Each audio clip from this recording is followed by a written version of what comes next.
Issue na cryptocurrency, da fatan kowa san cryptocurrency ko? Da Bitcoin da ya ba da example da shi. Dukkaninsu asali daga blockchain technology ne. Blockchain technology kuma yana daga cikin disruptive technologies ko abin da ake cewa emerging technologies.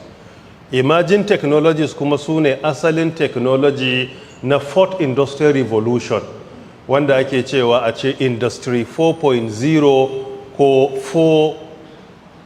4IR. To wannan yana daga cikinsu. So fourth industrial revolution technology da suka zo usually they are disruptive in nature. Disruptive in nature in the sense that za ka ga duk abin da ya zo a cikinsu yawanci yana jirkita abin da yake aka saba yi ne a duniya, yana challenging status quo. Shine kaman blockchain technology, kaman artificial intelligence, kaman big data analytics, kaman quantum computing, kaman cloud computing, kaman 5G, kaman autonomous vehicle, kaman augmented reality, kaman virtual reality, kaman biotechnology, nanotechnology, cyber security.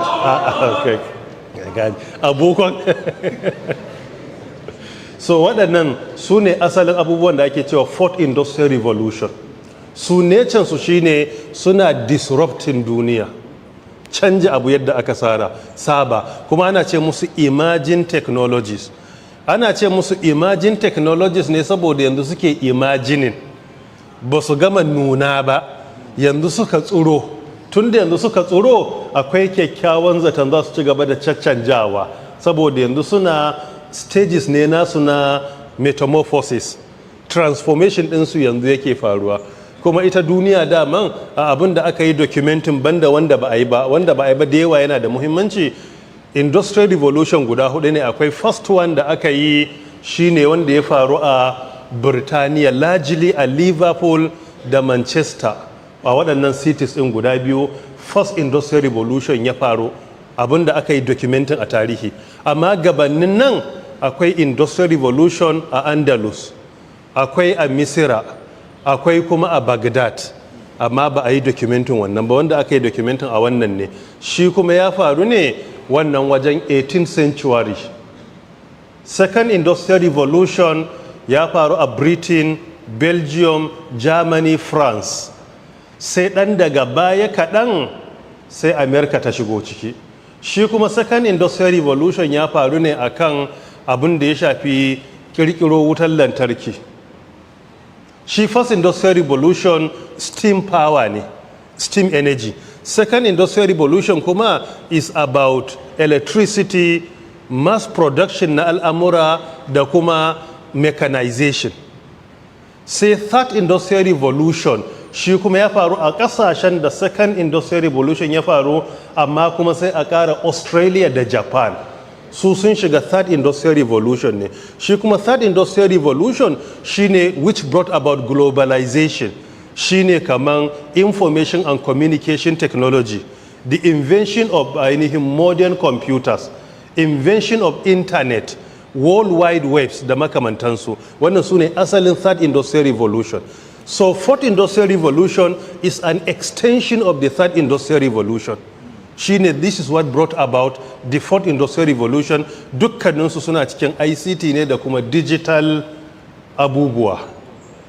Shi cryptocurrency kana iya cewa digital currency ne, wanda yake kaman alternative platform payment ne na transaction, kuma ana yin sa ne using encryption algorithm. Akwai algorithm that is called encryption algorithm, kuma usually ana aiki da distributed system nature ne na blockchain technology ake yi. So Bitcoin is part of it. Shi Bitcoin wanda shi ya fi zama popular bisa ga yadda tambayar ta ke nunawa akan Bitcoin ne. Bitcoin kuma an kirkire shi ne a 2009. Hakikanin wanda ya fara kirkiransa har yanzu ba a san waye ba a duniya, amma ya kirkira da abin da ake cewa pseudonym, wato suna ka ɓoye asalin sunanka sai ka aiki da wani suna wanda ba asalin sunanka ba ne. Sunan da ya saka shi ne Satoshi Nakamoto. shine asalin sunan da ya sa wa kansa. So daga 2009 zuwa yanzu wajen shekara 15 kenan za mu ce in 2024. Wannan shine in summary, ana aiki da shi wajen transaction, kuma yanzu ana sai da shi in unit da makamantansu, kuma alternative platform ne na payment da makamantansu. Fatawoyi akan halasci akwai su, akan wanda suke ga haramun ne akwai su, waɗanda suke yi kuma wannan na gaske matsalolin da ba a cika son mutum ɗaya ya zauna yi fatawa ba, don haka yanzu kawai ba fatawa zan baku ba, zan kawo muku ne kawai waɗanda suka yi fatawoyin sai ku duba, amma ni ba sai na yi ba insha Allahu. Akwai grand mufti na Egypt da na san shi ya ba da personal opinion nasa, amma saboda muhimmancinsa ya kai a faɗe shi, shi yana da fahimtar rashin halasci, ya dogara da manyan dalilai guda biyu. Na farko ya ce akwai ƙarancin credibility a cikin cryptocurrency ko musamman blockchain tech, musamman shi bitcoin da ake magana. Na biyu ya ce risk a ciki is very high, hatsarin da ke cikinsa yana da yawan gaske. A waɗannan dalilai biyu ya gina fatawa akan haramci. Sannan Muslim Council na Indonesia su ma sun bi bayansa da wannan fahimta din. Akwai waɗanda suke ga halasci, daga cikinsu akwai kaman Sharia Review Bureau na Bahrain, su da suka yi zama a kai unanimously position din shine blockchain technology halal ne, cryptocurrency halal ne, bitcoin halal ne. Ina sai sauko muku daga sama ne zuwa ƙasa kaɗan-kaɗan. Idan muka ɗauki Fiqh Council of North America, akwai fatawarsu su ma da suka dafi akan halal ne. Sun yi fatawar tasu wanda na san tafi zama ma more comprehensive akan sauran. In zan tuna on 2nd September 2019 suka yi zama, suka fitar da consensus, wato ijima'i nasu a wurin cewa sun duba blockchain technology, cryptocurrency, particularly bitcoin, akai suka mai emphasizing bitcoin halal ne. A fatawar nasu in zan tuna wanda suka yi signing fatawar lokacin on their behalf on 2nd September 2019 akwai Dr. Abdulbari Marshall da kuma Dr. Yasir Qadhi, su biyu suka yi signing fatawa. A lokacin na san na karanta da suka yi isdarinta, musamman da suka yi ba sun ɗauki kawai mahangar addini ba ne, sun taro masana technology da makamantansu da masana finance da kuma waɗanda suke experts a shari'a. So irin waɗannan fatawa da aka tara ɓangarorin masana da dama ta fi yin adalci akan ra'ayin mutum ɗaya. Su sun tafi akan halal ne. Reason ɗinsu na halattarwa sun ɗauki ƙa'ida ɗaya da take muhimmiya a wurin malaman usul, shine al'asul fil ashiya al'ibaha, shine asali cikin komai a mu'amala. Sun ce bitcoin mu'amala ne, ishu na kuɗi mu'amala ne. Ai akwai lokacin da zinare da azurfa aka sani, akwai time da ake trade by barter, a rika exchanging kawai kaya ne da kaya. So da shi kuɗi abu ne na mu'amala. Yanzu ƙasarmu ne ta zauna ta yi tarayya, shugabanni suka ce ga wani abu da za a yi takarda a buga hoton wani a rubuta kaza shine kuɗi. In yau central bank ta zauna ta samu amincewa sai ta fitar da sabon kuɗi kwaya ɗaya naira 5,000 sai aka yi approving, ya zama kuɗi ko bai zama ba? Baka da bukatan aya ko hadisi gabanin ka yadda da wannan kuɗi ne. Yanzu in aran ma ya baka 1,000 sai ka ce ina aya ko hadisi ta ce kaban wannan, kaban takarda a matsayin kaza, ko kuma ina ayar da ta ce wannan naira ne, kaga ai baka bukatan aya. Saboda me? Saboda kuɗi mu'amala ne. Shi a mu'amala baka bukatan nassi, sai dai a ce a wajen yin sa ka kiyaye kar ka saba wa nassi. So da suka ce babin mu'amala ne kuɗi, kuma al'aslu fil ashiya halal. Asali a al'amura halal ne, wanda ke halattarwa bai bukatar nassi, mai kora halasci shi ake bukatan ya kawo nassi. Saboda al'asulu asalin tushen shine halal, saboda ko ayar bakara ta 29 ta ce huwa allazi khalaqa lakum ma fil ardi jami'an, wannan ya shiga ciki, duk ya shiga cikin jami'an. Sai suka ce wannan babin mu'amala ne, asalin sa halal ne. Sai suka dauki wasu ka'idodi kaman haka. Na farko cewa babu credibility, dalilin me dalilin cewa akwai kasashe da ba su halattar ba, sai suka ce to ai a yanzu akwai kasashe kuɗi ma na ƙasa, akwai kasashen da ba sa yadda da shi. Yanzu idan ka tafi da dalar Amerika duk darajar ta a nan da take ta tashi, in ka tafi North Korea da ita sai a ki karɓanta.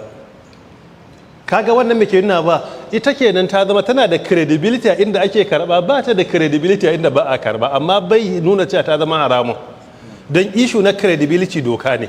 Kuma blockchain technology, ina tuna ai muna office na yi policy a kai, wanda a 2023 Federal Executive Council na Nigeria sun yi approving National Blockchain Policy for Nigeria, kuma ni na gabatar da shi aka yi. Don haka a Nigeria blockchain da dukkan branches nasa doka ta halattar. Abinda kawai policing ya ce regulatory agencies su yi developing regulatory instrument da za su tabbatar da an yi regulating wannan, an sanya ka'idodin yadda za a aiki da shi. Mafhum? Tayyib. Da haka issue na credibility is subjective, ba objective abu bane, saboda duk wani abun da aka yarda da shi a wani wuri sai a ki yarda da shi. Na biyu, level of high risk da aka faɗa cewa is risky, wannan yana iya faruwa ko da kuɗinmu a yanzu. Kana da misali yanzu mai iya yiwa, kana da naira miliyan 1.5 mai iya yiwa shekara 1 da ya wuce, in za ka canja ta a dala shekara 1 da ya wuce, mai iya yiwa a dala wannan naira miliyan 1.5 ka samu nawa? Na'am? In ka ɗauke ta misali a naira ma 450 canjin zai baka nawa? Kaga zai baka sama da dala 3,000, zai baka sama da dala 3,000 naira miliyan 1.5, amma a yanzu sai ya zama me zai baka dala 1,000 ne. Kun bance mamancin? Kaga high level of risk ai akwai shi a naira ma, amma wannan bai mai da naira ta zama mai ba, ta zama ba haramun ba, bai mai da ita ba, saboda duk wani kudi a duniya iya da wannan vulnerability din.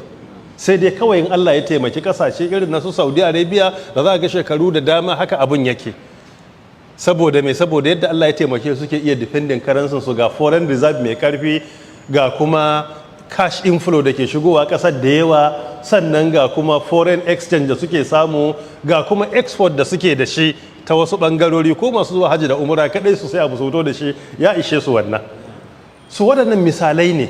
Kaga wannan high risk bai nuna keɓantuwa da kawai wai blockchain ne ko da bitcoin ne, yana iya shiga wurare da dama. Cewa akwai uncertainties yana iya shiga cikin komai, saboda akwai inflation yana iya zuwa. Ai mun ga economic meltdown abin da ya zo ya faru, mun ga recession da aka shiga a ƙasar nan a wajen 2017 da abubuwan da ya wanzar. So uncertainties yana shiga cikin komai da komai. So da haka in ka ɗauka waɗanda suka haramtar, ba za ka ga wani hujja ƙarara na shari'a da ta ce haramun ba ne, sai dai su duba wasu al'amura da suna cikin abin da a yanzu muke ganin cewa su menene, su halal ne kuma bai sa mun haramtar da su ba. Ala ayi halin, fatawar Fiqh Council for North America sun tafi akan cewa na farko riba na shiga cikin bitcoin kamar yadda yake shiga cikin sauran kuɗi. Na biyu, a transaction da ake yi da shi, sharuɗan da ke shiga cikin sauran transaction a kiyaye. Na uku, wanda suke haramtarwa sun ce ai akwai abin da ake cewa anonymity na wanda kake transaction lokaci baka ma san akwai anonymity. To wanda suka yi blockchain shine ko bitcoin shine manufar ya zama identity is hidden, namun shine manufar, kuma sun ce is distributed, babu wani centralized abu. So hikimar yi dama shine ya zama distributed, kada ya zama wata ƙasa ɗaya na da total control a kansa a duniya, shine daman manufar yi din. So kula ga wannan suka ce riba na shiga cikinsa, dole a kiyaye ka'idodi, sannan suka ce akwai zakka a kai. Ina ga yayi magana akan tambaya akan zakka, so da suka ce akwai zakka akan bitcoin ga duk wanda yake kasuwancin, amma sai suka ce kuma a yi kaffa. Dukkan technology a matakinsa na farko yana da jarrabawa da yawa, ba wai don haramun ba, sai dai kada mutum ya yi garajen dukan dukiyarsa ya tura ciki gaba daya da wannan hatsari da jarrabawa in ta zo za ta iya cutar da shi, sai mutum ya bi abu kaffa idan yana da interest. So da haka ga hujjojin masu halasci, ga hujjojin masu me, wanne yau ka gamsu da shi? To ba ni na faɗa ba, ni dai isa baki na alaikum, wallahu ta'ala a'alam. An samu ƙarin midiya na 59. Wani colleague ɗina da ya ce baya so a faɗi sunansa ya ɗauki nauyin Yobe State Television Badir Sat daga 8 zuwa 9 na dare za a rika sawa kullum, akwai maimaici karfe 1 zuwa na 2 na rana. Wannan shine midiya na 59 da aka samu. To Allah ya taimaka, kowa sai ya zaɓi hujjar da ta masa insha Allah. Na? Ana jiran mu na aji me zan faɗa ne? To ai har yanzu ban faɗa ba. A'a ni na faɗa abin da wasu suka faɗa ne. Ka taba jin ina fatawa ne? So dai to insha Allah ta'ala